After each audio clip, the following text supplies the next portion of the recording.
What's up, everybody? Welcome to TTown Media. Guys, as you guys can see, I'm going to be one of your hosts, Jonathan Lewis, and on with me here, my main man, Coach Carl Taylor. Guys, if you want to follow us on X, obviously at TTown Media 25, and then at Coach KD Taylor, all that will be in the description below. But either way, we're on here to give our first transfer portal video of the season so far. So I know there hasn't been much talk as far as Alabama going after a couple guys, but Pete Nakos did release something on three, and I'm going to talk about it, get Coach Carl's opinion, and let him talk about some traits and stuff like that. And we're talking about USC defensive lineman Devin Thompkins, standing at 6'5", now 290 pounds. Out of high school, he played for Edison out of Stockton, California, but obviously he's been at USC now 3 years.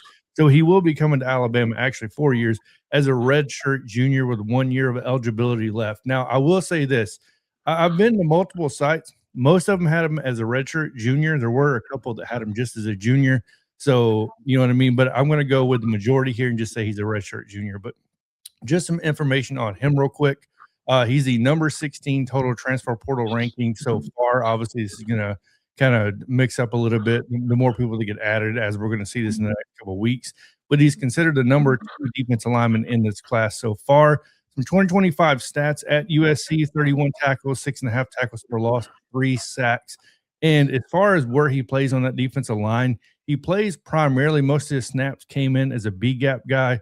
Over the tackle came in at number 2, so the outside right. And then A gap was almost non-existent. I believe it was like 55 snaps on the A gap versus like 255 on the actual B gap. So with that being said, Coach Carl Taylor, my man, give me the word on what you think about Devin Tomkins and what he could bring to the Crimson Tide. Okay. First of all, John, when you say B gapper, you got to be precise. He lines up on the shade inside of the tackle. He's a 4-eye. Okay. Oh, there we go. So he's a 4-eye. He's a shade inside the tackle. He's a 4-eye.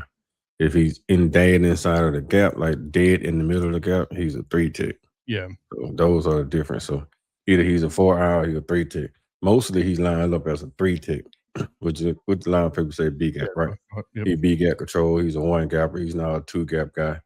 I think he fits better with Bama, more like kind of like they were doing James Smith his first year or so, running the 3rd down guy quick off the ball. And get into the gap real fast so he can control that 1 gap real fast. Not really just a gapper. He's kind of like a speed pass rusher.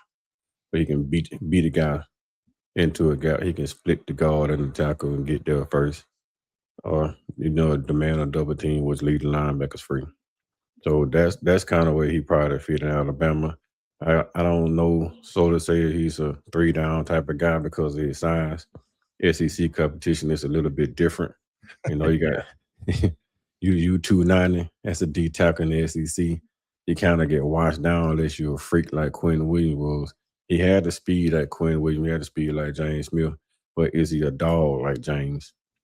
James comes from the record beginnings, man. Like James come out of Montgomery on the west side. He a different type of animal. So and Quinn come out of Birmingham, right? He's a different type of animal. Well, it's a lot to love about Devon, man, because that first step, that quick hits, he knows how to use the hand real well. He can find out double teams. So the kid is phenomenal. I think he's going to be very, very, very good at Alabama if he decide to come here. And I can see why they are targeting him because, you can't get enough of 3rd down guys.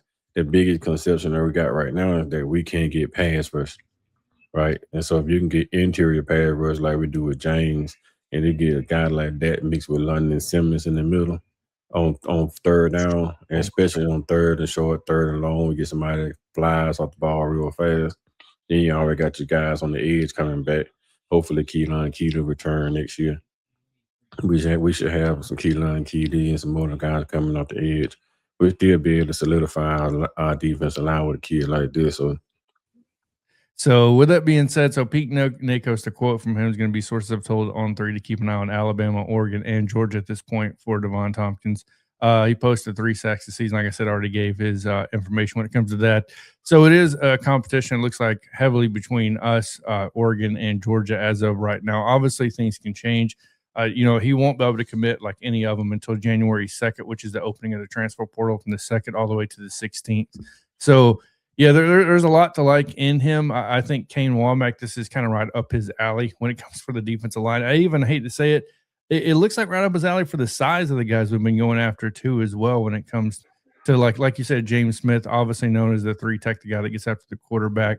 Yes, I think he had his moments at time also as well with stopping the run. You know what I mean? So, and a lot of these guys have. But it seems like James Smith has kind of tagged himself as that, and I feel like Tompkins can kind of be tagging himself as that as well. I think the big thing for him is, and the big question mark is how much does he want to start? How much playing time does he want to see? Because this would be a great addition, if you ask me, from a depth standpoint. We all know depth going into a 9-conference season, by the way, next year. People got to think about that as well. We're playing 9 SEC games next year. And if you go to the SEC championship game, that's 10 before you even enter the playoffs. I mean, that's a lot of hard-nosed football before you enter the playoffs. So you're going to need as much depth as humanly possible. Your take on that, Coach Carl? Yeah, from a depth standpoint, man, being that you can bring in a guy like this would be damn phenomenal, man. Not even just the fact that he has the ability to play in the SEC, it's the fact that he has the experience. You talking 4 years of college football experience, man. You can't beat that. We'll be running around defensive line, man, with a bunch of young guys with not a whole lot of experience, but uber talented, but not a whole lot of experience. So guys like this that have been in the trenches in the Big Ten, so he know how to play physical football because he's in the Big Ten for one. We all know the Big Ten is super physical. You got to be a grown man to play in the Big Ten, and he had 31 tackles in the Big Ten, so he actually did pretty well in the Big Ten for a D tackle standpoint. 31 tackles, man, is huge as a D tackle. You're not getting 50, 60 tackles a year as a D tackle because it's demanding a lot of times double teams. Or if you're a dominant D tackle, people trying to run away from you, they scheme against you. And he still ended up with 31 tackles, some losses, some sacks. So you know what you're getting as a player. And he may come in and fit right in, man. I wouldn't downplay the fact that he could come in and be a starter. Honestly, I won't. I would say he will come in with a lot of snaps. And coming in college with a lot of snaps, man, to mix in with London Simmons of the world. It's a lot of snaps. London Simmons has a few snaps this year, but he don't have as many as he does. So if you're coming in with a guy with a whole lot of production, a whole lot of snaps, this guy could be monumental for University of Alabama, man. And that's something that we're going to really need, somebody that can solidify the inside with the young guys. There you go. So, yeah, and he was a starter in 2024, by the way. Played 12 games in 2024, played 12 games in 2025, obviously. I know the stats they're going to be a little bit more because the bowl games and all this stuff, if you want to add all those up. Of course, we got all that coming up, and obviously the playoffs aren't done with. And which, I mean, I think this is why I hate the transfer portal window timeline. January 2nd is the day after Alabama plays Indiana. Let's just say that Alabama wins. They beat Indiana, right?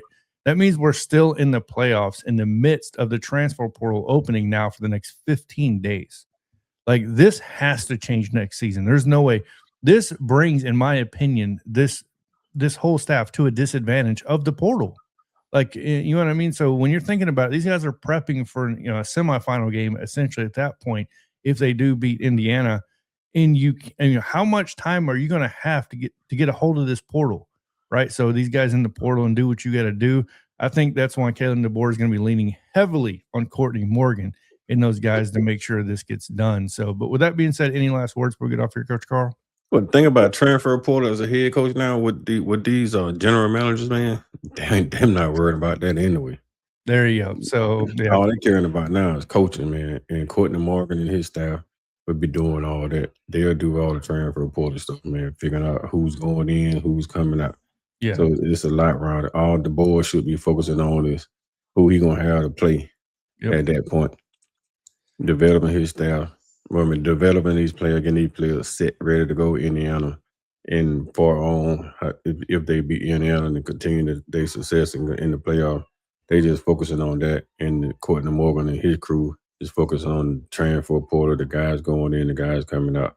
Because let's be honest, either way it goes, Bama gonna get somebody to transfer portal, and they're gonna lose somebody in transfer portal. Oh yeah. Either way, because the portal gonna close. Semi-final game, it'll be the next week. they win or lose the semifinal game, somebody gonna jump the portal because the portal will close before the national championship game. Yeah. So everybody who plans on getting in it will get in it. That's within those week before the national championship game. So it's gonna be good. It's gonna be bad. But at the end of the day, these kids have to make these decisions for themselves and their families, and we just hope they make the right one. Whether it's moving on, going somewhere, they can guarantee them some place, a spot to play at. They're gonna give them some pay tea. I mean, that's the most important thing because a lot of kids sitting on the bench right now and they know that they can play. Yep. They're gonna want to go somewhere and play. And that is not all these schools, man. So you just got to know where you're going, man. You can't leave Alabama and think you're going to go to LSU and start, and you come off the bench in Alabama. That ain't happening. I mean, you do know you on the bench in Alabama and you want to play, you're going to transfer down or go somewhere out west and end up being able to be a contributor or go to a school that's not really producing right now, having a whole lot of success. But you go to a school that already having success like Georgia, you better be a dog, a starter, because Georgia ain't taking backups. To be real with you. Nobody taking no backups, man. Auburn need everything they can get, so Auburn probably grab you right now because they hurting. They need everything. Teams like that, they hurting, so they grabbing anything they can get right now that can play. They're gonna come get you. But when you start talking about the top tier teams, you talking about I want to compete for a national championship, you better be a starter. Yeah. Don't be third string talking about you want to go play for one of these teams. Now, your best bet this way is to sit and develop, get you some PT, and then try to transfer. But it's going to be tough, man. I promise you. There you go. So with that being said, that's all we have for today. Make sure to like, share, and subscribe if you guys like watching videos pertaining to Alabama football, recruiting, and overlooked recruits as well. We do have an interview coming up this Sunday. So with that being said, we got a lot going on here. Transfer portal is going to be heating up. Well, it really started heating up today. If you go pay attention to Hayes Fawcett, you know what I mean, Pete Nakos and everything they're putting out. Obviously, recruiting National Signing Day coming up in February. There's going to be a lot of movement here, so make sure to like, share, and subscribe. Like I already said, make sure to follow us on X and all that good stuff. And if you want to support the channel, obviously, it's right here on the screen for the Cash App. With that being said, everybody have a good day. And as always, Coach Carl, roll tide. Roll tide.